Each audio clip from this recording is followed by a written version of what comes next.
Well, I just kind of wanted to give you the floor and kind of educate us. I think just kind of quick intro into, maybe David and Matt feel differently, but I feel like I kind of basically just go off of like what is like basically like the government puts out like some sort of weird like it's fine, you'll be okay, and I kind of like my COVID routine is just in opposition to kind of whatever the Trump White House is putting out, and that's not necessarily the best move either. And I just read really scary headlines, and I'm fortunate enough to not have to be out very much, and that's kind of my COVID awareness. So if you could kind of fill in those huge gaps and also maybe contextualize the COVID reality outside of the US, we'd love to hear from you. Yeah, well, thank you so much again for having me on the show. As you guys know, doctors get a bunch of extra money for lying about COVID deaths, so I just went and got a yacht, and things are going great for me thanks to. Oh, No, Mazel I'm tov. yeah, no, obviously joking. That was a reference to Trump's claim that doctors are just making up COVID numbers just to make extra money. Of course, that's absurd. He's an idiot. Yeah, so I'll answer your question, and what I'm hoping to do is kind of give sort of a tell the tale of what has happened over the timeline of COVID-19 globally and then when it hit the US, kind of through the eyes of your ordinary, regular, healthcare worker in the hospital, right? As Rudy Giuliani would say, your ordinary country doctor, right? And my country doctor in New Jersey. Um, and what we went through and sort of give you that story through the lens of what we went through, kind of attach the timeline of how things played out publicly and what was missed and what's to come. And it's a lot of doom and gloom lately, and we're not in a good place. And I'm very, very concerned about where this is going and the mass global casualties that are about to ensue if we don't turn this thing around. And I have a bit of cautious but very significant optimism that I want to share with you guys, and something that you're likely to start hearing about a lot more in the news in the upcoming weeks and months. So, to answer your question, yeah, I mean, basically, there's been this false dichotomy created where you're either on the side of wanting everybody to panic and be afraid and terrified and think they're going to die. And then there's the other side that wants everything to be open and for us to live life. And in reality, most sound and sane healthcare communicators want to adequately and accurately, sound and sanely present what's going on to people so that they can be equipped with what they need to know to keep themselves and their family members safe. We don't want people to walk around being afraid. And in fact, being afraid and being fearful primes up your cytokines and makes you that much more likely to do poorly if you get this illness. So we don't want people to be afraid. We don't want people to be miserable and constantly worrying. We want people to be well equipped with information that is the best information and data that we have to date, and understanding that actual science is a work in progress that sometimes is wrong. And when we are wrong and better data comes along, we correct ourselves and we put out better data. The way you can tell the difference between a real scientist or doctor and a quack, quacks never admit that they don't know anything. They always come up with some ridiculous answer. Actual clinicians, scientists, and doctors will admit when they don't know something and when new better data comes along. So the global perspective, it's interesting. So, I've been trying to track this worldwide. Cumulatively, where we are right now, there have been about a little over 55 million cases of COVID-19 globally and 1.33 million deaths, and about 35.5 million people have recovered, which leaves about 19 to between 18, 19, and 20 or so percent who have not yet recovered or somewhere in the middle. And so around a 2.3 or so something case death rate, which really heavily skewed toward the beginning of it before we knew what the hell we were doing. Um, just to get a little political here for a second, I know a lot of my friends on the left are not particularly excited about Joe Biden. We know he's right wing, he's a neoliberal. We're really looking forward to fighting him. But to suggest that there's no meaningful difference between Trump and Biden, here's the thing. As all these therapeutics come out, as the vaccines come out, as initiatives and resources come out, they don't just magically make their way around to all the developing countries in the world, to the most vulnerable and least sourced people in the world. This takes significant effort. And, obviously the product of the show is the consideration of global well-being. And the World Health Organization, in conjunction and collaboration with a number of organizations around the world, have a number of multi-pronged efforts to try to make sure that all the resources, tools, benefits, therapeutics and vaccines for COVID are justly and equitably allocated globally. Donald Trump took us out of the World Health Organization. I don't know if people remember that, right? With all the hubbub and insanity that's gone this year, we're not in the WHO. And the United States has completely abdicated any responsibility or any role in helping the world make sure that these resources are distributed in a manner that's just and equitable. And this is going to be a gigantic stain on this country for years to come. Not to mention all the other absurd things Donald Trump has done. The very least thing we could say about Joe Biden is that we'll be in the World Health Organization, and then our country will actually be meaningfully contributing to making sure that people in the most hard-hit and poorly sourced corners of this globe have access to the things that we're going to have access to once we do, right? I mean, does that make sense? I mean, I hope that happens. I mean, it does Yeah, make sense. I mean, I don't know enough about, I understand being a part of this group and then not being a part of this group, and that is very clear, but I don't know enough about how we actually behave when we're in right. that group but I obviously believe what you're saying. Okay. Yeah. So, all right. So then obviously, I'm not going to go through the whole timeline. We understand Wuhan, China to Europe, and eventually the virus came to us and we got hit particularly hard and we did a particularly poor job compared to countries around the world, which got the curve under control a lot better and distributed their healthcare resources more equitably, of course, because we don't have universal healthcare in this country, which is another topic that we've hit on. But interestingly, in September of 2019, the what we call the Global Health Security Index, which is a score that about 190 or 100, 200 or so countries on the world received, we were poised basically among the best in the world to actually be able to tackle this pandemic. So we had all the right tools in place. We should have done well. The two areas on that score where we didn't do well. One was, the ability to broadly and universally apply healthcare resources. We were like somewhere in the 30s for that. So not nearly lowest, surprisingly, but not anywhere near where we should be. Where we scored among the poorest in the world, the lowest, the one construct was that our society has essentially no trust in public institutions compared to other Mm. countries in the world.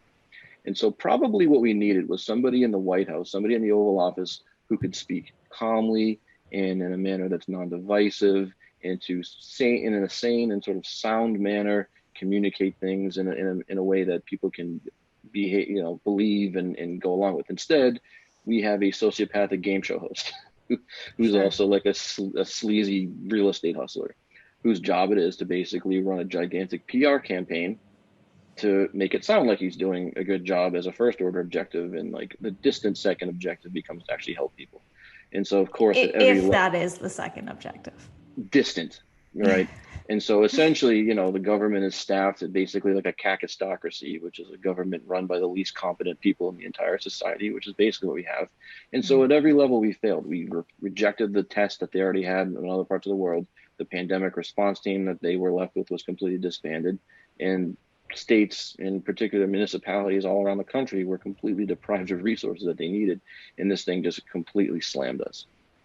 And meanwhile, we had this sort of gigantic list of potential candidates of therapeutics that we hoped might be helpful. But essentially, the recommendations we were getting from all of our sort of authoritative medical bodies was that we don't have any demonstrably effective treatments, and so just do supportive care. Mm. Just if people need oxygen, give them oxygen. If people have a cough, give them something for their cough. If they have a fever, give them Tylenol. Cross your fingers, pray if you're religious, and hope they don't go down the wrong path. Wow. This was essentially the treatment strategy, and it was a horrific, unspeakable failure. And now to sort of give you the first degree lens of what that was like working in a hospital, this came down. Obviously, New York got hit horrifically in first, and then it started to trickle down through New Jersey and came my way.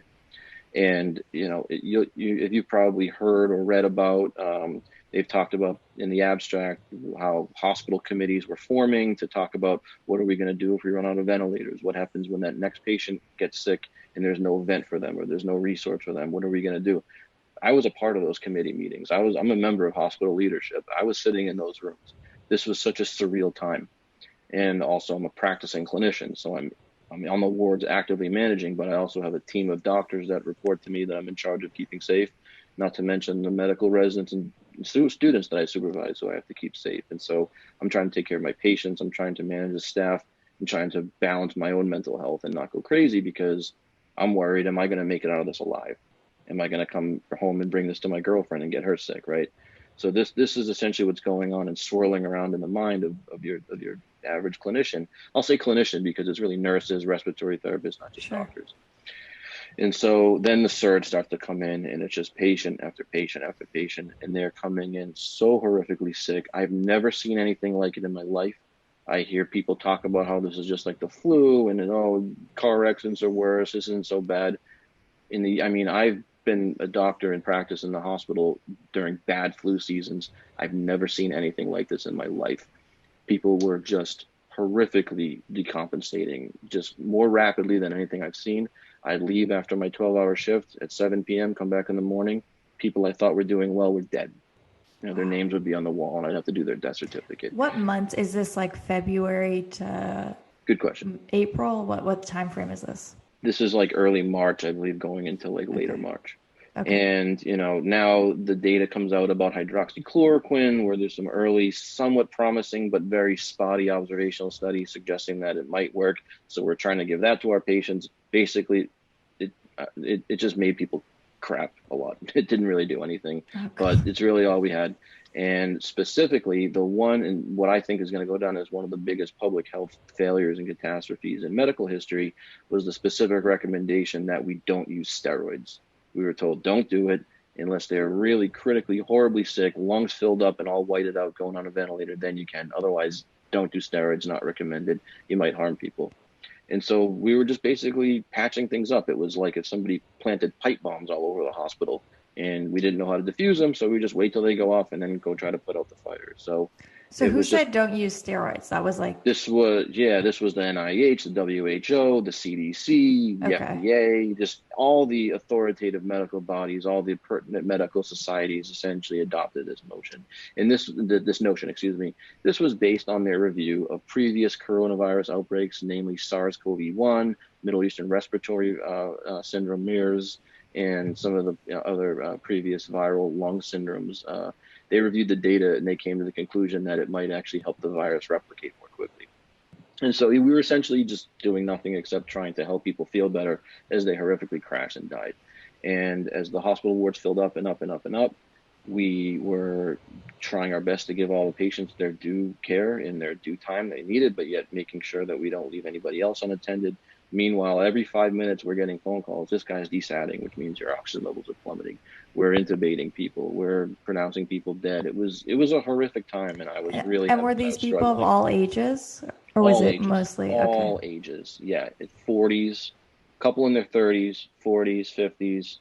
You know, of course, 60s, 70s, 80s. This is people from the community. This is people from the prisons. This is people from nursing homes everywhere. Because in the media, early on, it was so like, this is just old people. This is just old people. And then I feel like it wasn't until like late spring, it started to be like, like a think piece, like, oh, this could happen to young people too. Like, and that was like very buried. We were screaming it. This is not just old people. And what was really scary is that 1 out of 6 hospitalized patients were in the healthcare field. And healthcare workers were at a particularly high risk to get more sick because probably we had bigger viral inocula coming our way because we're dealing with the sickest people in the world, right? Mm-hmm. And so it's terrifying. And all across the country, I'm hearing about people reusing PPE that's not supposed to be reused. The N95 masks were growing critically short. I've talked to doctor friends of mine who basically were given a brown paper bag and an N95 mask and said, this is yours for the week, sometimes longer. And just put it in the paper bag when you go home because supposedly the virus can't live on paper as much as plastic. So don't put it in a plastic bag, but here's a paper bag. That's your N95 mask.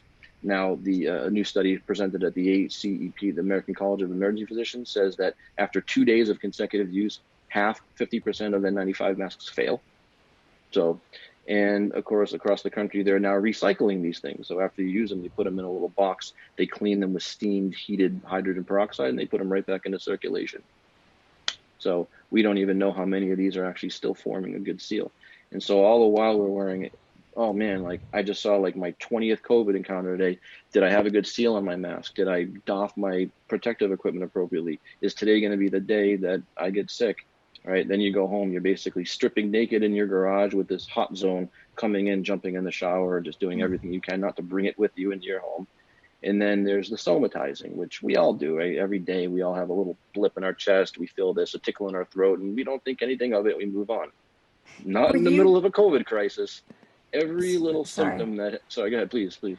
I'm just curious, like, you have so much more like kind of insider information. I know like from the outside of it would be like this new thing came out and like, you have to wash all your vegetables with vinegar and soap, or, people are distilling bleach, or, Yeah. okay, you have to wash down your packages. How much of that was people in the medical community were being influenced by?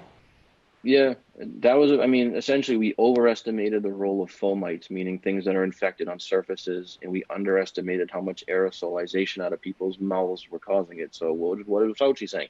Don't put a mask on, just wash everything, right?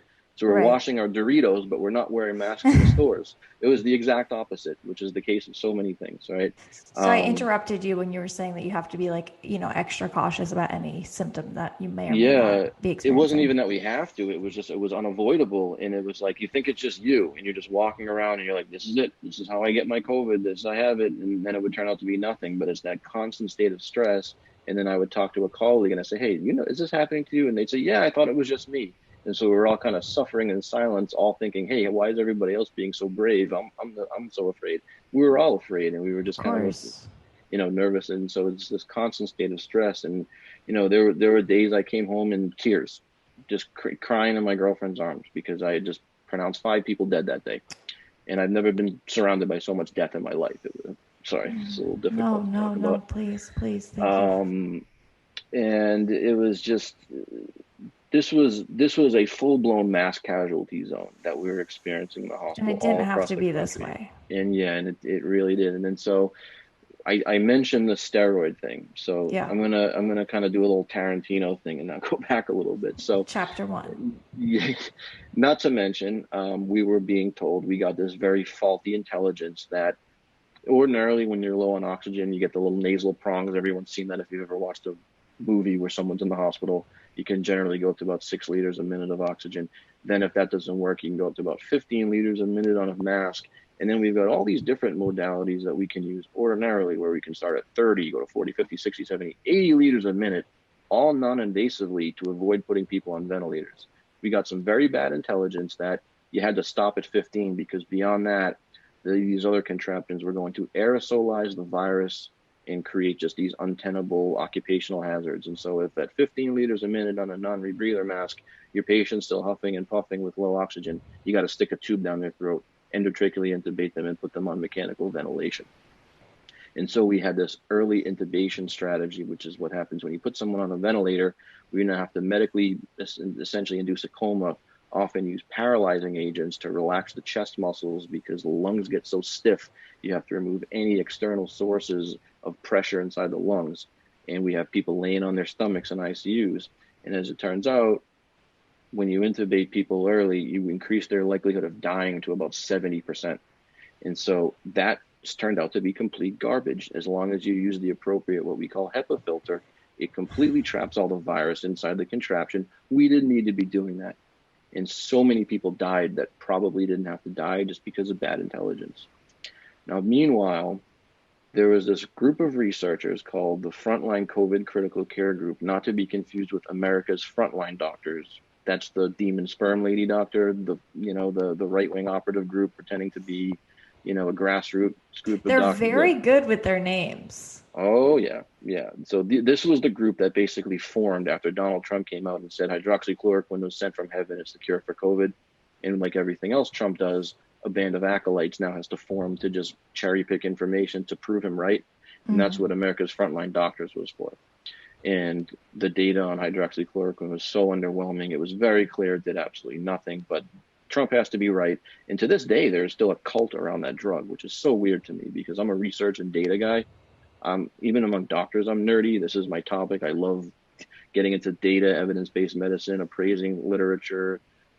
To have this little weird esoteric interest of mine be like smack dab in the middle of American political discourse was really weird. But this hydroxychloroquine cult formed, so we had to keep battling that. Meanwhile, this other group, this FLCCC group, they decided we're getting crushed. There's patients stuck in the ICU. They're dying. This is horrible. This is a mass casualty war zone, basically. So they all got together some of the best experts around the world, people you'll never hear of, not Fauci, not people at the CDC or the government or Pfizer or Gilead. This is just a group of ordinary smart docs around the country. And they did nothing but eat, sleep, and breathe COVID all day, all night. And they poured through all that same data that all these big shot organizations around the country and the globe looked at. And they came to the exact opposite conclusions, which is that steroids are a critically life-saving drug in COVID-19 pneumonia. And they Critically saved life-saving that drug. fucking bastard's life. And yeah. Oh yeah. Oh my God, yeah. So they create this treatment protocol called the MAP Plus protocol, which is basically a combination of steroids, blood thinners, because in addition to this ravaging immune response, it causes, this is a sensitive topic, I apologize, yeah, massive, severe, overwhelming clotting happens to a lot of people with COVID-19. So that combination of the lungs filling up with fluid and the air in the vessels trying to go to the lungs to pick up oxygen, both getting blocked off, was just causing this rapid death decompensation. So we started preemptively treating people with this protocol where we would give them steroids, powerful blood thinners, and a number of other things like vitamin C at high doses and some other things. And all of a sudden, things were calming down. So they studied this protocol, they implemented it institutionally, wrote it up and said, holy crap, we're saving lives. We've completely stabilized our institutions. So they started testifying to appropriate congressional select committee meetings. They testified and spoke to the CDC and to the White House, and crickets, no response, nothing. Didn't hear anything about it. And we continued to go on the CDC and see, nope, steroids not recommended. Despite that, a number of hospitals across the country are starting to realize this is life-saving. So now coming back to where I am now, I was at my mental breaking point. I was physically, psychologically, mentally broken down, and my team started to realize it, and they got my back. They said, Eric, you're going to take a week and a half off. You're going to unplug. Your administrative duties are going to be taken over by Dr. So-and-so. You need to go relax, take care of yourself, talk to a professional, get yourself right. Because I was truly on the verge of, I couldn't take it anymore. Yeah. You had the human reaction. I had the human reaction. Yeah, exactly. It wasn't just physically overwhelming work. It was the fact that, like, I might have 25 patients to go see, and it's now noon. Half my day's gone, and I've spent it trying to resuscitate people that are dead and dying, Yeah. And these are young people with families. They're alone in a bed because their family can't visit the hospital. They're dying in a bed alone by themselves, and every human being they're seeing has a full-blown spacesuit on, basically. They're not seeing a face. And this really got to me. I really internalized this, and this was hard. And so I went, I did all those things. I got myself right. I took the time off. And then it's time to go back to work, and I'm driving to work, and I'm dreading it. I'm like, here we go. I'm going to walk in. There's going to be code blue, rapid response, Dr. Osgood, come to the third floor. Your patient's crashing. And I walked around like, oh my God, everything here in this hospital stabilized. There hasn't been one patient decompensate. When was this on the timeline? So now we're into about very late March, early April. Okay. Now, mind you, the recovery trial, which is the big international trial that Oxford University did and published in The Lancet, the world's most leading medical journal, that proved that steroids work, that happened in June. Wow. Right? So we didn't start really seeing this broadly and worldwide discussed. The first time I ever heard a media organization mention steroids for COVID-19 was sometime after June. We're now back in late March. And what had happened in my time off is that the head lung specialist at my hospital, who was a brilliant guy, had talked to one of his colleagues and heard about this and started implementing it. And so that was during the time I was gone. And I came back, and I tell you, it was night and day. It wasn't a picnic. People were still stuck in the hospital for a really long time, very sick. ICU was still full. Medical wards were still packed, very busy and hectic, but people weren't decompensating and dying multiple a day. We weren't having multiple rapid responses, and code blue is when someone loses their pulse and you're either going to revive them back to life or they're going to die. We were not seeing codes, rapids, clinical decompensations. Everything had stabilized, and it's because we adopted this protocol. And so I'm like, holy crap. I mean, I know we probably need more data, but I've kind of seen enough, right? And one of the worst things that Donald Trump did, people talk about how he talked about bleach. What he said about bleach is nothing compared to what he did with hydroxychloroquine, because the reaction that he provoked, right? Every action has an equal and opposite reaction. The reaction he provoked on the other side, which is that like resistance media, CNN, MSNBC, was to see all these other medical experts and all Sanjay Gupta Brigade and all these other doctors. They have to be the resistance, and they start pushing back. And over again, I'm hearing these assertions that you can't try medical therapies and you can't recommend medical therapies until we see large prospective data and randomized controlled trials. And until we see that, we shouldn't be talking about medical therapeutics. And this is a bogus notion that is not based on any actual international patient safety, medical ethics, or evidence-based medicine principles. In reality, you can absolutely make medical recommendations based on observational studies when they're consistently showing the same thing and well-designed, and we do it all the time. And it's not like when you have an investigational new drug, then you need the RCTs, but we have all these things we use off-label, and when we see an early signal that it works, we have a global pandemic that's killing people with no demonstrably effective treatment. The notion that we should sit on our hands and wait till Oxford University drops this 10,000 patient trial on us before we try anything was a deadly, complete misnotion that had really serious consequences. And so what happened is that the modern age of digital communication and social media kicked in. And this is unprecedented. And this is the untold story I want to share with you guys. And this is going to need to be replicated, and this is important. Nothing on CNN, nothing on MSNBC, nothing from the White House, nothing from Congress, nothing from the CDC, the WHO. Still, don't use steroids, plastered right there on the CDC website. So what happened is that doctors, ordinary everyday doctors, using everything from texting each other, people they went to school or did fellowship or residency with, social media, Facebook groups, exclusive and private to COVID treating doctors in the hospital were forming. People were going on sites like MedArchive to share their treatment protocols and wisdom with each other. And through the modern age of, people might think it's absurd. Doctors were going on Facebook to figure out how to treat COVID? Yep, they were. Because we didn't know. This was a novel emerging disease, and we needed to interconnect across the country and across the world. And this is what we did. And this is how this protocol that these doctors from the FLCCC were screaming about into the abyss started propagating its way around the country. And these protocols went into place at hospitals all around the country, and thousands of lives were saved, undoubtedly. So that by the time that big recovery trial was published in June, showing, oh yeah, steroids work in COVID-19. Who knew? It's a steroid-responsive disease. We had already had this implemented in a lot of hospitals around the country. And now the Trump administration wants to take credit for all these great therapeutics they developed under their watch. It's amazing. Well, the only demonstrably effective therapeutic that actually saves people from dying is steroids, and that big recovery trial was done in the UK, and the United States declined to participate in that study. And it was ordinary everyday doctors who communicated with each other across social media platforms and SMS and everything else that got this across the country, and the administration had nothing to do with it. They deserve zero credit for it. They like to talk about remdesivir. Well, it's a $3,000 a dose drug. That's a 5-dose regimen that Gilead is really happy and pleased to bring you. Oddly, every study that was not sponsored by Gilead doesn't really seem to show that it does much. Right? So we hear about the fancy stuff, right? No. Convalescent plasma hasn't turned out to do much. Hydroxychloroquine was a big flop. And so essentially, when they talk about these great therapeutics we have nothing for prophylaxis, either pre or post exposure. We have nothing for the early symptomatic outpatient phase. All we can do is when you get sick enough to be hospitalized and your oxygen levels start dropping, we have steroids to essentially it's the bluntest tool in our tool belt. It just keeps the disease at bay until your body can kind of get over it. And that's the one therapeutic we have. Congratulations, Trump administration, right? And this is what we figured out, but we save lives. It's good we have it, don't get me wrong. But if you're in a place where the only tool in your tool belt that's working is a steroid, that ain't where you want to be. Right. And that's where we were. Now we start moving into May, June, July. What happens? The weather warms. People start going outside. Everyone starts masking.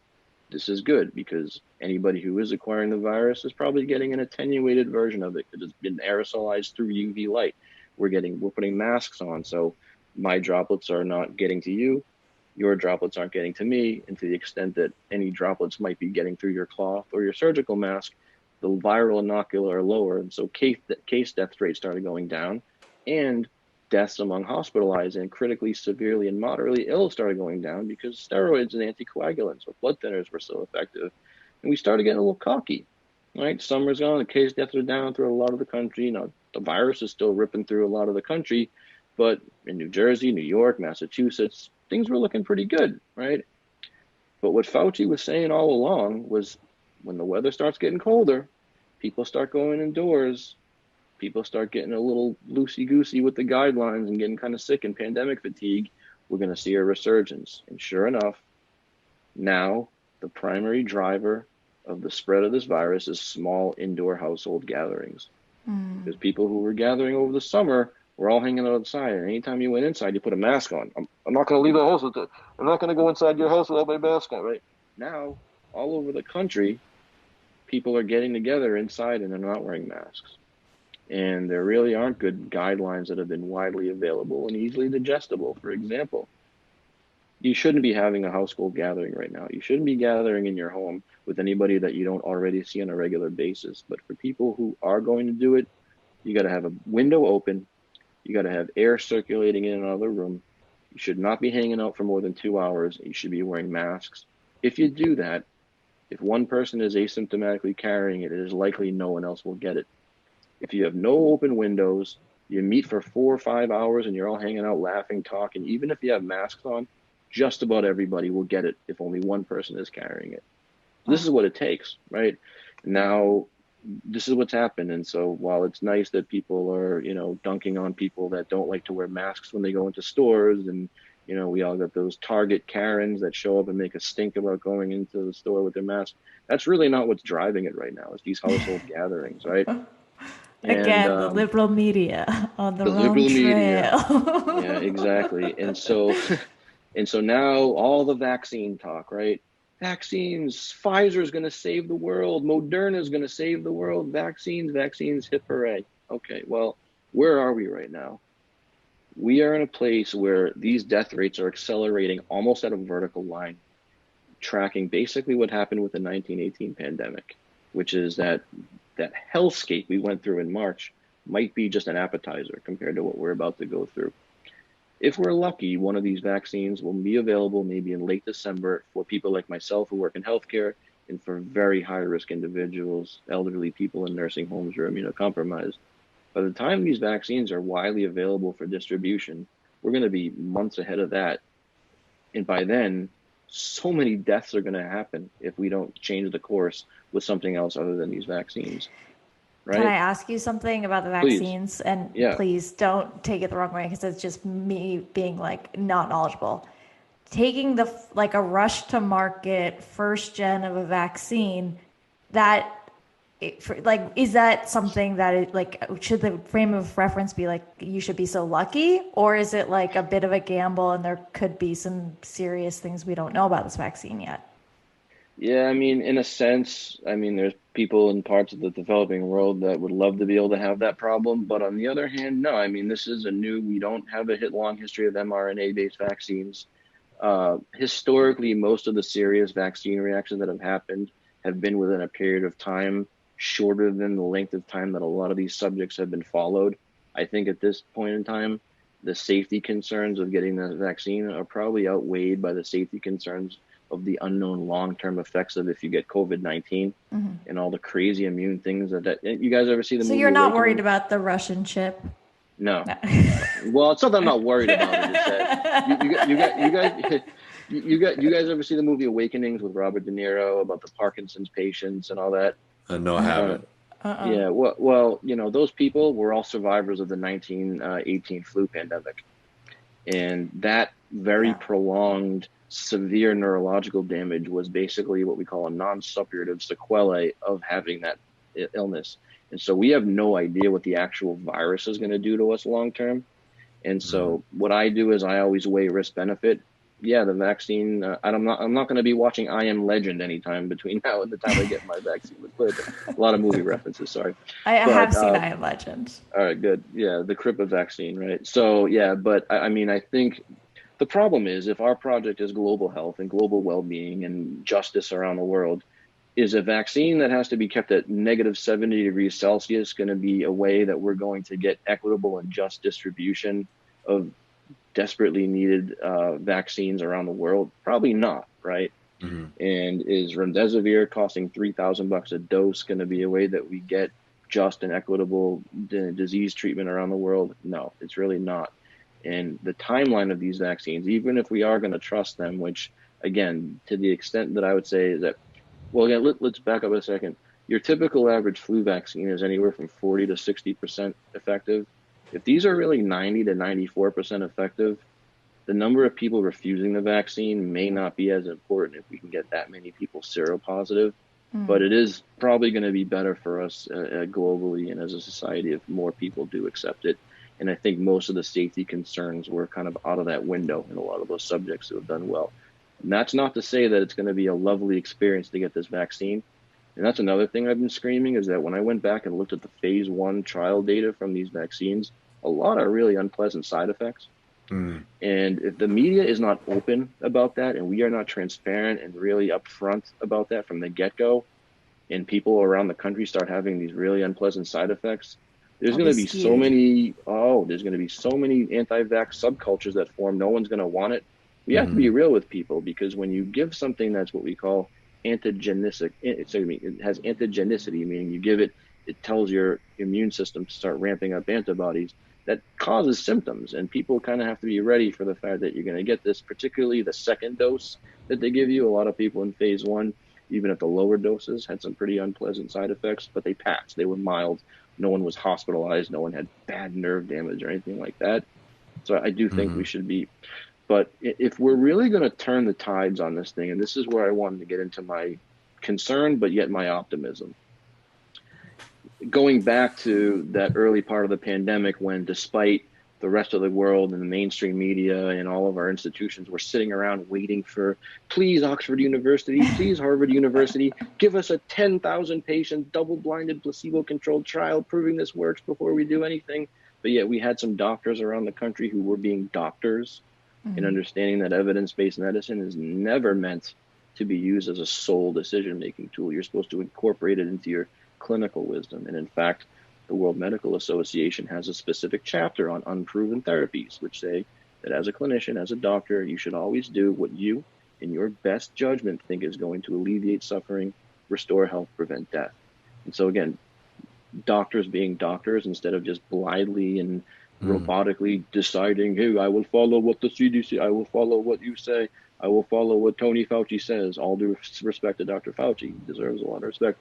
We had doctors who were able to propagate a clearly effective tool around the country to each other using the modern age of digital communication, social media. We're going to need that again, because the only way we're going to get this thing turned around, what we'll see, what do we need? What do we have? All we have is a vaccine that's months away that we won't be able to get to people way after a whole bunch of people die. And we have one particular treatment that helps to reduce death into people that are in that late stage, really sick, what we call pulmonary inflammatory state of disease, when they're really bad already. You're coming in basically falling apart. We got to put you back together. If you're exposed, meaning someone in your household has it and you want to try not to get sick, we don't have anything for you. If you are diagnosed with COVID and you start feeling not so well, we don't have anything for you. That's what we need. We need a medication that we can give to people, either pre-exposure prophylaxis if you're really high risk, post-exposure prophylaxis if someone in your household is diagnosed, because you're at very high risk of acquiring it if they do. And then for the early symptomatic phase, when you're sick, feeling that crappy flu-like symptom, but not ill enough to get in the hospital, we need something for that. We need something that's inexpensive, widely available, has a long-standing history of being given around the world with excellent safety data and efficacy data, and something that's already approved for a different condition that doesn't have to go through the new drug application, that can be used off-label, something that is on the World Health Organization's list of essential medications so that there's tons of it available, right? This is what we need, which this may be starting to sound like some kind of deus ex machina. How the heck? No, I'm just thinking it was maybe like an act of God that Elizabeth Holmes' grift was stopped in 2019. Yeah. Not, well, yeah. I mean, I'm being half joking and also like terrified at like what that'd be that would look like. Yeah. So as it turns out, this same group that I told you about that figured out that steroids were critical life-saving drugs about 4 months before the general medical community and media was onto it, these incredible group of docs that all they did was eat, sleep, and breathe COVID, pour through the data, go into the MITE archive, the clinicaltrial.gov, which is where all the unpublished manuscripts, all the studies that have been done that's another problem, by the way, which is that all of our institutions and our apparatus around doing clinical trials and publishing information in medicine is built for like peacetime, when we're not in the middle of a pandemic, right? So what happens? The institutional review board that reviews studies, they meet once a month. You can only send your study manuscript into one journal at a time, and you got to pick: do I go for the big prestigious journal where I might not get in, but I'll get higher profile, or do I go to the lower level one where I'm more likely to get it accepted, but may not get as much? You got to pick one, and you got to wait. And then you submit your manuscript, and then they send it out to their cadre of doctors. Hey, on your own time, can you please review this study and then get it back to us? Clunky. We don't have time for this crap in a pandemic, right? So these guys went into the clinicaltrials.gov and looked at the raw peer-reviewed manuscripts of all the studies that were done around the world, peer-reviewed them on their own because they're very qualified to do it. These are some of the best minds in medicine. And just like they figured out that steroids had this really strong signal, they found a drug just like the one that I have been describing: easily available, inexpensive, widely available, excellent safety data, has been around forever, and has extremely potent anti-coronaviral activity. And it's actually been a sleeper that was on that original list that was presented to Trump early on that included hydroxychloroquine and others. And like hydroxychloroquine, this is actually an anti-parasitic that also has very strong antiviral activity. And by whatever unfortunate luck of the draw, someone decided to plop hydroxychloroquine on Trump's desk instead of this drug. This drug is way safer than hydroxychloroquine, cheaper, well tolerated, and the studies, which hydroxychloroquine, for every study you found that showed hydroxychloroquine was good, there was another similar study that showed it was no good.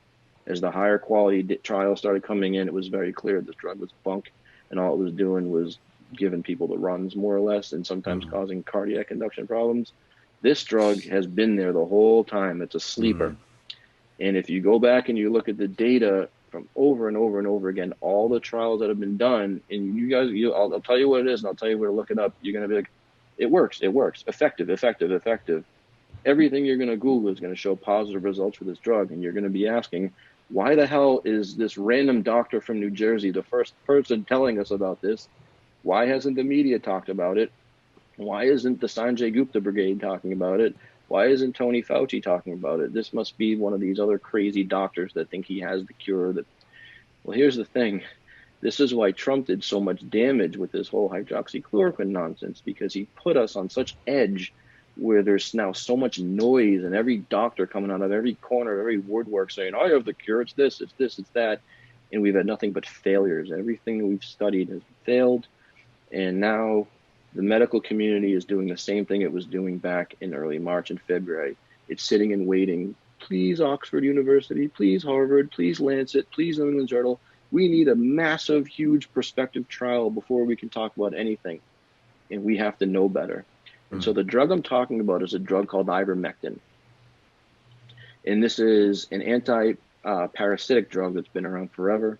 It's used in the developing world where serious worm or helminthic infections are endemic to those areas. These governments have tons of experience widely distributing this drug for those indications. And what a group of researchers in Australia did early on, I think it was back in April, they published a study where they infected cell cultures, human cell cultures with COVID-19, SARS-CoV-2 virus, and then they exposed it to ivermectin, and by 48 hours, the virus was basically completely gone. Okay, well, the human being is more complicated than a test tube. Big deal, right? Lots of things work in a test tube. Then they started studying it in animal models, and so they used a very similar coronavirus, not the SARS-CoV-2, something similar that wipes out the liver in mice. They gave this virus to mice. They gave ivermectin to mice, and then they gave no ivermectin to another group of mice. And then they had a bunch of normal mice who got nothing. All of the mice who got this virus obliterated their livers, and every mouse in the group who got the ivermectin, their livers looked just like the normal mouse livers. Okay, human beings aren't mice. Let's keep going. Human trial after human trial after human trial all over the world has repeatedly been showing significant reductions in death and infection in every study of every modality, whether it's observational studies, randomized controlled trials. Some of the best ones have come out of places like Argentina, Egypt, India, a couple out of the United States and elsewhere. So they've done large trials in what we call post-exposure prophylaxis, where if your household member is diagnosed with COVID, they give it to you and they compare those people who didn't. And it's like almost all the people who don't get any ivermectin, they basically all end up with COVID if their household member did, versus the people who got ivermectin, almost none of them developed the disease. So it's effective in the post-prophylactic, in the high-risk group, people who are just really old and immunocompromised who get it and they did like this once weekly dosing, much better outcomes than those who didn't. And then in the randomized control data, and people who start getting sick with the virus compared to placebo, significantly better. So now there's that like clinical interventional trial where there's repeated studies showing it's good. On top of that, you have countries like Peru. You guys were talking about Peru earlier, interestingly. In Peru and in other places, some of the local ministries of health were onto this, and they started doing mass distributions of ivermectin to a bunch of different municipalities and provinces. And there were some data analysts that studied this, and they compared areas within these countries that got this medication mass distributed to those who didn't. Dramatic reductions, not only in infections of COVID, but in case fatality rate. So if it was just reductions in cases, you might say, well, maybe it was lockdowns, maybe it was masks, who knows? But if it's just lockdowns, that wouldn't explain why less people getting it were dying, right? That doesn't explain that. So at every level, at the preclinical, at the animal model, at the human observational interventional trial, and at these large epidemiological societal experiments, have been consistently showing that this drug is pretty powerful, it's very long acting, it has a long half-life, it's effective at the pre-exposure prophylaxis, post-exposure prophylaxis, and early treatment. And actually, if you give it in the hospital, it was even shown in some of these studies to be effective. Easily distributed all around the world, including the developing world, at low cost. And it's on the WHO's list of essential meds, meaning essentially it's mass producible and we shouldn't run out of it. And they've already distributed close to 4 billion doses of it in the last year or so. And so why aren't we hearing about it? Well, again, this is all pre-publication, non-peer-reviewed trials that are sitting right there on preprint servers in clinicaltrial.gov that some group of doctors just had to find and actually look at and peer review and evaluate. And mind you, this is the same group of doctors that were onto this whole steroid thing way before the rest of the medical community and the media was. So they have credibility, right? This isn't just some, group of idiots. And so so what do we need to do? We need to replicate what we did in March, where we didn't wait for Tony Fauci and we didn't wait for the FDA, the CDC, the WHO, and all the authoritative bodies. We used the power of social media, getting the message out, talking to people, and trying to propagate this message. Because the way I see it, based on the data that's been done so far, if this may be our one chance of preventing what is otherwise essentially going to be hell. The way that we're ramping up, not just in the United States, but all around the world, even if we have the steroids and decent treatment protocols to help people from crashing and dying, those lower death rates all hinge on the fact that we can actually dedicate enough time to each patient. If the hospital starts getting loaded up and cases start pouring in, and it starts stressing the capacity of our healthcare system, that's going to change very quickly, and we're going to see those death rates start to rise again. We need an effective outpatient-based therapy that is distributable, inexpensive, and safe, so that that's really going to be our only chance. And so sorry, I've been talking a lot. No, it's really interesting. And I don't know if you, are you suggesting that, I don't want to stockpile medicine, but if you have access to this drug, or if you can get a subscription, that'd be wise to have it on hand in your household in case you are exposed? Is that kind of the idea? I have to be careful here. I have to be really careful because, this is not yet recognized by the FDA. This is something that's off-label. This is early research. We need more data, and I can't sit here and say everyone go stockpile this stuff. Yeah. By the way, for anybody who has dogs or cats or horses, you probably have realized by now that this is the active medication in your dog or cat's heartworm pill. Please don't take your dog's heartworm medicine. That stuff has not been studied in humans. Please don't do it. Don't do it. Don't do it. Don't do it. Don't do it. Eric, can I Um, ask you a yeah, question I've been please. dying to ask someone who works in your field? How did you feel about the clapping and the banging on pots and pans? Was it nice, or was it kind of like you just wanted like peace and quiet, and it was sort of like, okay, this is presentational? Like, what was your response to all that? Yeah, thanks for. I didn't mind that. What I really didn't like was when the Blue Thunder jets or whatever that was, the military jets flying over the hall. Give me a freaking break. How about give us some N95 masks, you Yeah, jackass? fuck off. Give me a mask. Fly, fly But by yeah, and no, like drop stuff like masks. that's nice. People Yeah, were sending us in lunches. A lot of the yeah, support that we were yeah. getting from the community. Actually, I have a couple props here that this is my pandemic commendation that I got from my company for the work that I did in the Mm. pandemic.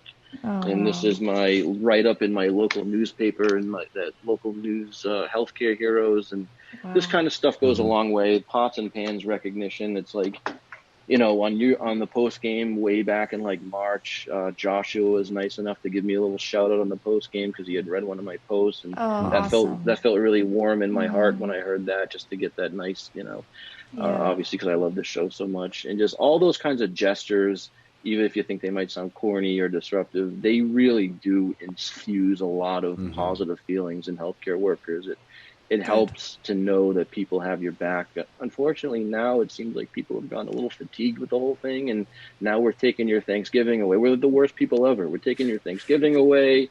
We're telling you, you're gonna. By the way, I hate to say this, but we're probably heading for more shutdowns. I Hmm. don't want it Yeah. to go that way. Uh, It's just things are rising so badly, it may be a last resort. I am hoping that maybe if we make enough noise, we'll get Fauci and some of these other institutions to start looking at this data that's been sitting right under our noses this whole Mm. time and start making these recommendations for further studies and use. In the meantime, yeah, I can't sit here and say you should be taking this drug because that would be very irresponsible of me. What I'm saying is, people, if they want to, by the way, never just propagate something and repeat something just because you heard a doctor say it. I've had so many people come to me and say, "Hey, a doctor told me to take my fill dog's in, heartworm medicine? fill in something ridiculous here," and I'm like, "Yeah, that doctor's a jackass. No, don't do that." I really encourage people. Everything I say, please go read about it.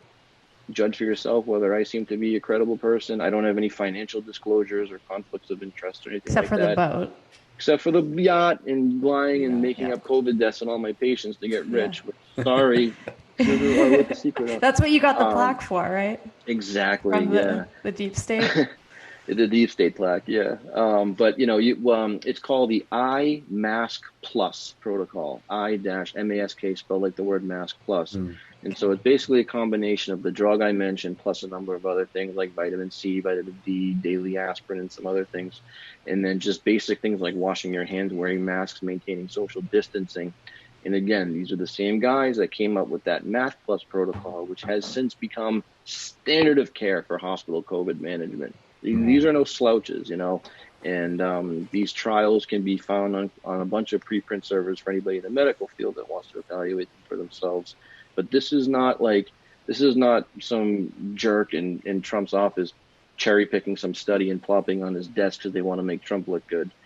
And again, like their whole game was, we need to be able to say that something works for COVID-19 so we can get everyone's mind at ease so they're not all unhappy with us, right? Because we let this thing come in the country and we completely Hmm. botched this thing. And that's never how a medication should be looked at. Even if Right. it were effective, it's like if it's a 25% effective drug, that means that if 100 people would have died, now maybe only 75 people are going to die. Like, does that mean we should no longer be worried about the virus? Like they were presenting this information in a manner that it's not meant to be presented. Yeah, only 3 And million kids will die if we that's it. reopen Yeah, schools. yeah.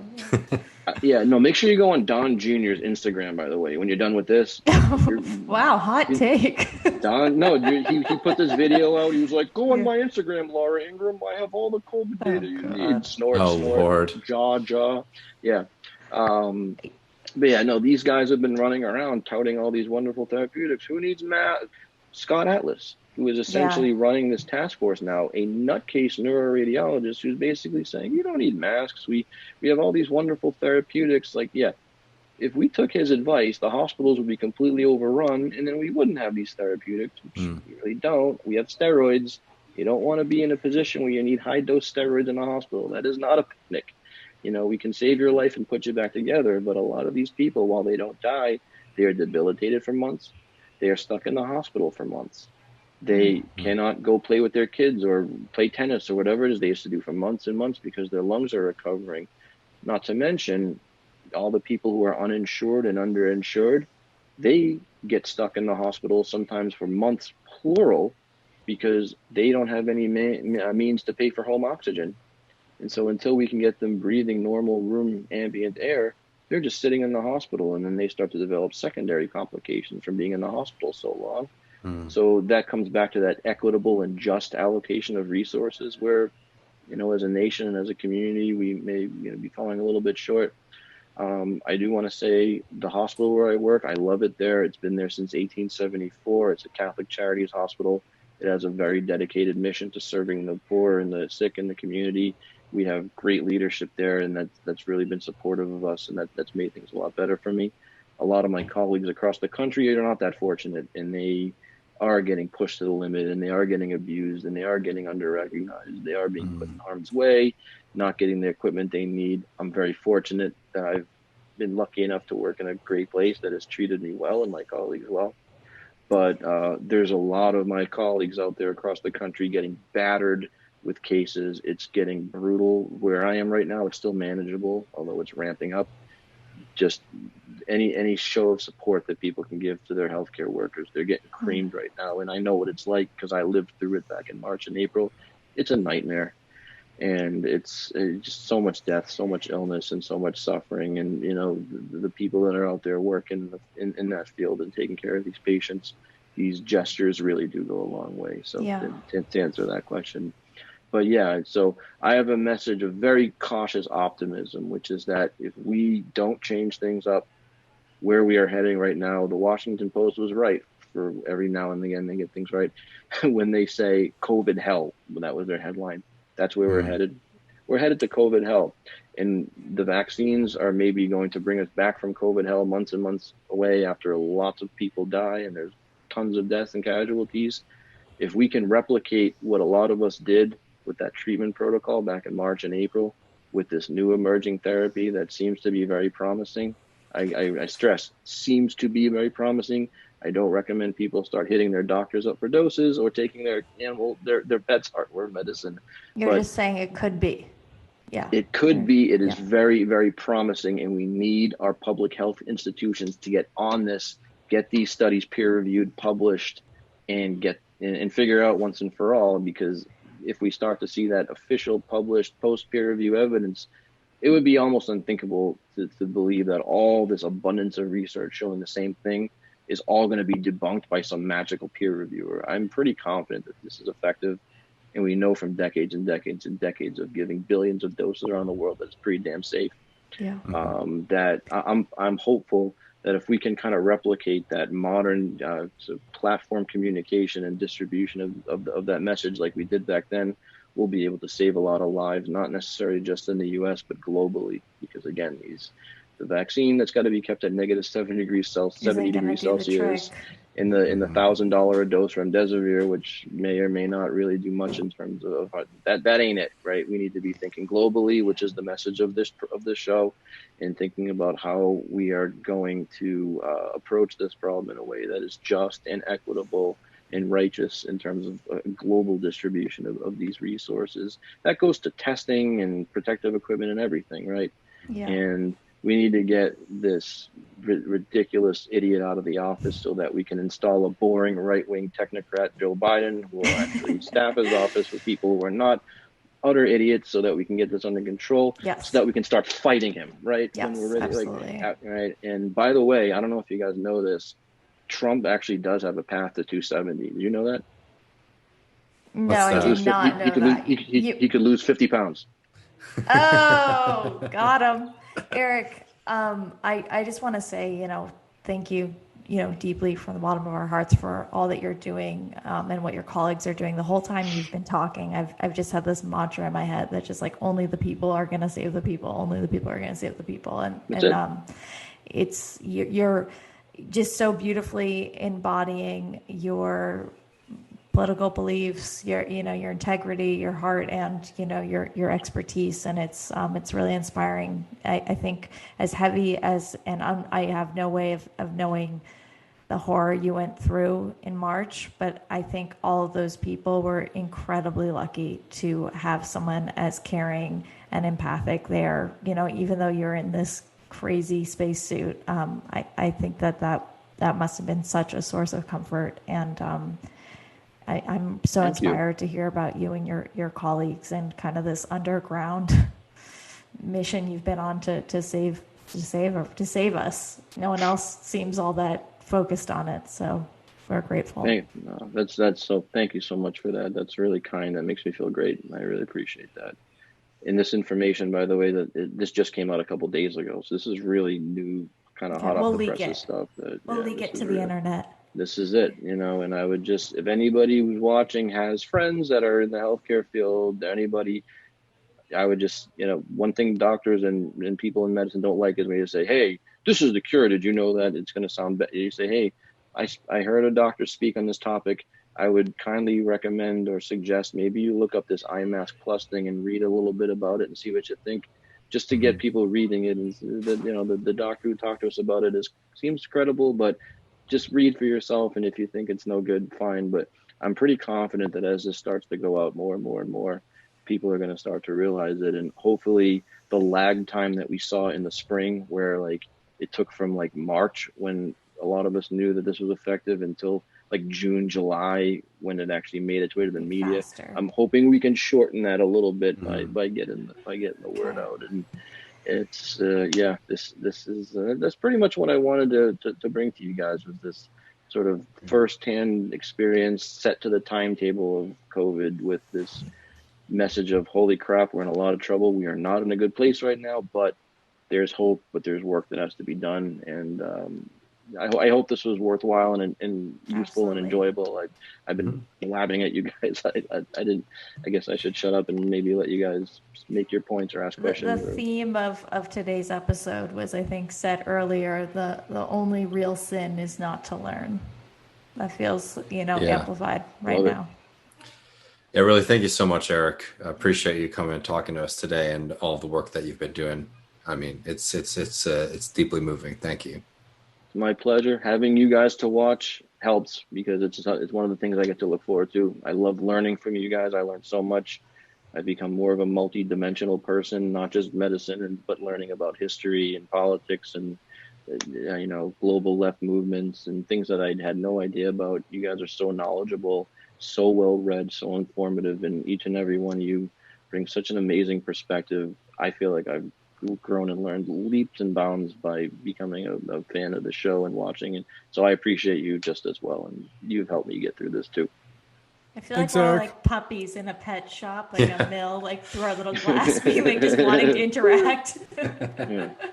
Yeah, I'm looking forward to when we can get this under wraps so we can start getting live shows and I can meet you guys again. I got to meet you guys in Philly. That was awesome. I know. I really can't wait for that. That was a good night. Yeah, that was a lot of fun. And oh man, I obviously miss Michael so much. And but you guys are carrying his mantle. You're doing such a great job with the show, and thank you.